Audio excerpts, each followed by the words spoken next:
తెలంగాణలో ఇప్పుడు పిల్లల విక్రయం అనేది సంచలనం కలిగిస్తుంది. అయితే పిల్లలను కొనుగోలు చేసిన వాళ్ళు, అటు అమ్మకందారులు ఇద్దరిపైన కూడా కేసులు నమోదవుతున్నాయి. అయితే పిల్లలు కొన్న వాళ్ళు మాత్రం చాలా బాధపడుతున్నారు. పిల్లలను పిల్లల్ని తమకు ఇవ్వాలంటూ కూడా డిమాండ్ చేస్తున్నారు. అసలు ఈ మొత్తం వ్యవహారం ఎలా సాగబోతుంది? మనతో పాటు మాట్లాడడానికి Telangana women and child welfare director Kanthi Wesley గారు ఉన్నారు, ఐఏఎస్.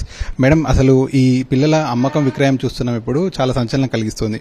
సో పిల్లలు ఎవరైతే కొనుగోలు చేశారో వాళ్ళ దగ్గర నుంచి మీరు పిల్లల్ని తీసుకున్నారు. ఇప్పుడు ఎంతమంది పిల్లలు మీ దగ్గర ఉన్నారు? వారి బాగోగులు ఎలా చూడబోతున్నారు? నిన్న రాచకొండ ఒక పరిధిలో సిపి గారు వాళ్ళని అందరినీ తీసుకోవడం జరిగింది. యాక్చువల్గా మా దగ్గరికి ఇప్పుడు 11 మంది పిల్లలు, చంటి పిల్లలు వచ్చి ఉన్నారు. మార్నింగ్ శిశు విహార్లో ఇక్కడ గవర్నమెంట్ ఆఫ్ తెలంగాణ తరపున ఒక శిశు విహార్ అని మాకున్నది. ఇలాంటి పిల్లలందరినీ మేము రెస్క్యూ చేసుకున్నప్పుడు మా దగ్గర పెట్టుకుని వాళ్ళ యొక్క ఆలన పాలన అవన్నీ మేమే చూసుకుంటాము. సో మార్నింగ్ 11 మంది వచ్చారు. ఇంకొక 4 ట్రాన్సిట్లో ఉన్నారని చెప్పారు. కేసెస్ ఇన్ వెరీ ఎర్లీ స్టేజ్లో ఉంది, ఇన్వెస్టిగేషన్ జరుగుతూ ఉంది. పిల్లలైతే అందరూ క్షేమంగా ఉన్నారు, హెల్దీగా ఉన్నారు. ఎవరో కొంతమంది పిల్లలు కొంచెం ఈ ట్రాన్సిట్లో ఉండబట్టి కొంచెము ఇరిటేట్ అవుతున్నారు కానీ బట్ ఎవ్రీబడి ఈజ్ హ్యాపీ. పిల్లలు కొనుగోలు చేసినటువంటి తల్లిదండ్రులు కూడా ఆ పిల్లల్ని మాకు ఇచ్చేయండి, మేము ఎప్పుడో కొనుక్కున్నాం, మేము ప్రేమానురాగాలు పెంచుకున్నామని చెప్పి కూడా వాళ్ళు డిమాండ్ చేస్తున్నారు. సో అసలు ఈ ప్రాసెస్ ఎలా ఉంటుందండి? ఈ ప్రాసెస్ ఎలా ఉంటుందంటే దెర్ ఈజ్ ఏ సెంట్రల్ గవర్నమెంట్లో ఒక స్కీమ్ ఉంది, కారా ఒక గైడ్ లైన్స్ ఉన్నాయి. దాని నుంచి అడాప్షన్ అనేది ఒక లీగల్ అడాప్షన్ అనేది జరుగుతుంది. ఇప్పుడు మా యొక్క ఉద్దేశము వాళ్ళు కొనుక్కోగానే మేము వాళ్ళకి ఇవ్వకుండా తీసుకురావడానికి, మా దగ్గర పెట్టుకోవడానికి దాని యొక్క కారణం ఏంటంటే రేపు ఉదయం వాళ్ళు రేపు నెక్స్ట్ డే వాళ్ళు బిడ్డను చూస్తారా లేదా, there is a certain norms. మేము జాగ్రత్తగా ఆ బిడ్డని, మా దగ్గరకు వచ్చిన బిడ్డని మా బిడ్డలాగే మేము ట్రీట్ చేస్తాం. ఆ బిడ్డను చూసుకుంటారా లేదా అని there should be legal document ఉంటుంది. రేపు ఉదయం వాళ్ళు చూసుకోకపోతే మేము we can take an action against them. అదే తప్ప వాళ్ళ దగ్గర నుంచి మేము తీసేసుకొని చేయాలని లేదు. సో వాళ్ళు అప్లై చేసుకోవాలి, చేసుకుని దాని ప్రకారము వాళ్ళు మ్యాచ్ అయితే దాని యొక్క ప్రొసీజర్ అంతా. అప్లికేషన్ వర్క్ మ్యామ్, ఈ అప్లికేషన్ చాలా డిలే జరుగుతుంది. సమాజంలో పిల్లలు లేని వాళ్ళు చాలా మంది ఉంటున్నారు. వాళ్ళు పిల్లలు కావాలంటే అప్లై చేసుకోవడం, పిల్లలు పొందడం ఇదంతా కూడా చాలా డిలే ప్రాసెస్ జరుగుతుందంటున్నారు. అసలు ఆ ప్రాసెస్ ఎలా ఉంటుంది? అంటే వాళ్ళు ఆ వెబ్సైట్ ఓపెన్ చేసి వాళ్ళు అప్లై చేయాలి. చాలామంది మీరు అన్నట్టు వెయిట్ లిస్ట్లో ఉంటారు. అంటే ఒక్కొక్కరు ఒక్కొక్క ఏజ్ గ్రూప్ కావాలి, లేకపోతే మేల్ చైల్డ్ కావాలి, గర్ల్ చైల్డ్ కావాలి అని చాలా వాళ్ళ అంబిషన్స్, వాళ్ళ యొక్క ఇది ఉంటుంది. కాదని నేను కూడా అనను, కానీ అప్లై చేసుకుంటే ఏంటంటే వాళ్ళు మ్యాచింగ్ ఏదైంది, డిస్ట్రిక్ట్ కలెక్టర్ గారు లాస్ట్లో డీసీపీఓ చాలా ప్రొసీజర్స్ ప్రకారము ఎన్నో స్టెప్స్ ఫాలో అయ్యి మెయిన్ ఇంటెన్షన్ ఏంటంటే వాళ్ళు ఆ బిడ్డను చూసుకుంటారా లేదా అనేది గవర్నమెంట్ తరఫున మేము చూడాల్సిన అవసరం ఉంటుంది. ఎవరికి పడితే వాళ్ళకి ఇస్తే రేపు ఉదయం ఏమైనా చేస్తే వీఆర్ రెస్పాన్సిబుల్. మా దగ్గర వచ్చినప్పుడు I treat them like my children. So anybody in this office.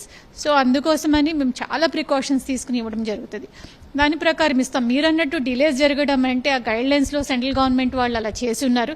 కానీ మొన్న ఈ మధ్యన తీసుకుంటున్న స్టెప్స్ బట్టి ఆ టైం లైన్ని బాగా తగ్గించడం జరిగింది. మొన్న ఈ మధ్యలోనే ఒక 60 కేసెస్ మేము డిస్పోజ్ చేశాం.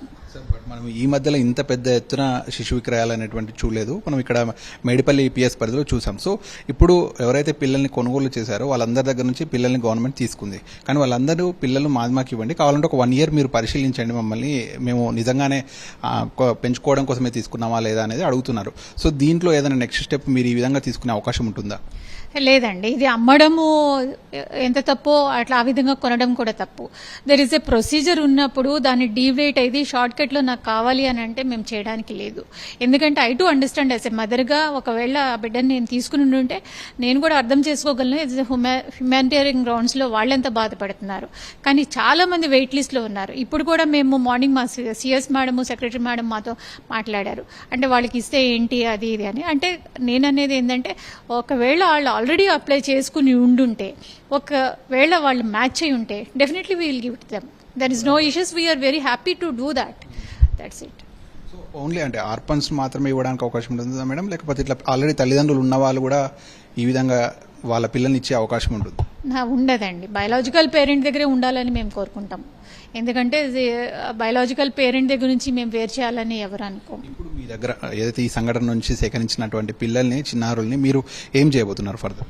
ఏం చేయబోతున్నారంటే there are very small actually. Morning వెళ్ళి నేను కొంచెం వాళ్ళని ఎత్తుకొని వాళ్ళు ఎలా పాలు తాగినారా లేదా, లేకపోతే వాళ్ళు ఏమైనా ఫీవర్ ఏమైనా వచ్చిందా అవన్నీ చూశాను. బట్ దెర్ ఆర్ స్టాఫ్ చాలా మంది పనిచేస్తున్నారు అక్కడ. సో మేము చాలా ప్రేమతో పిల్లల్ని చూసుకుంటాం. అదే నేను ఫస్ట్ చెప్పినట్టు వాళ్ళు ఇంకా మా బిడ్డలే. ఎవరైనా అంటే ఈ పేరెంట్స్ లోనే అప్లై చేస్తే వాళ్ళకి ఇచ్చే అవకాశం ఉంటుందా? అంటే అది ఒక వెయిట్ లిస్ట్ కూడా ఉంటుంది. ఒకవేళ అప్లై చేసుకుని ఉండుంటే if they match we will try to do. I'm not promising you as per లీగల్గా ఏది అని అంటే ముందు అప్లై చేసుకునే వాళ్ళు చాలా మంది ఉంటారు. సో మా గవర్నమెంట్ యొక్క ముఖ్య ఇంటెన్షన్ ఇస్ ఇట్లాంటిది జరగకూడదు. ఇప్పుడు మేము రిలాక్స్ అయిపోయి ఉన్న వాళ్ళకి అలా ఇచ్చేస్తుంటే ఇది ఒక సిస్టమ్గా మారిపోతుంది. అలాగే చైల్డ్ వెల్ఫేర్ డైరెక్టర్గా తెలంగాణ రాష్ట్రంలో ఉన్న పిల్లలు లేని వారికి మీరు ఏం చెప్తారు ఈ సందర్భంగా? అంటే ఇట్లాంటివి చేయొద్దని చెప్తాము. దెర్ ఈజ్ ఎ ప్రొసీజర్స్ ఉన్నాయి, అవి ఫాలో కండి.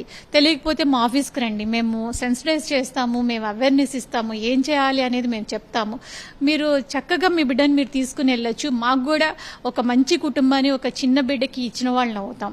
మా ఉద్దేశం కూడా అదే. ఆ పిల్లలందరినీ తెచ్చేసుకుని ఇక్కడ పెట్టుకోవాలని కాదు. I want to give a good parent, good family. The intention of the government is very clear. మంచి ఫ్యామిలీని ఇవ్వాలని మేము కోరుకుంటాము. అలాగే ఎవరైతే పిల్లలు లేనటువంటి వారు ఒకవేళ అడాప్షన్ తీసుకోవాలంటే ఒక లీగల్ ప్రొసీజర్ ఉంటుంది. సో దాన్ని ఫాలో కావాల్సిందే. అలా ఫాలో కాకపోతే మాత్రం ఖచ్చితంగా చట్టపరంగా చర్యలు తీసుకుంటాము. ఇప్పటివరకు అయితే ఈ జరిగినటువంటి కేసులో ఎవరైతే రెస్క్యూ చేశారో వాళ్ళ పిల్లలందరినీ కూడా వారికి సంబంధించినటువంటి అన్ని చర్యలు కూడా ఆయాల నుంచి అన్ని సౌకర్యాలు కూడా అందిస్తున్నాం అనేది చైల్డ్ వెల్ఫేర్ డైరెక్టర్ చెప్తున్నటువంటి విషయం. వీడియో జర్నలిస్ట్ కుశాల్ తొక్లి, సాయి కిరణ్ రెడ్డి, సాక్షి న్యూస్, హైదరాబాద్.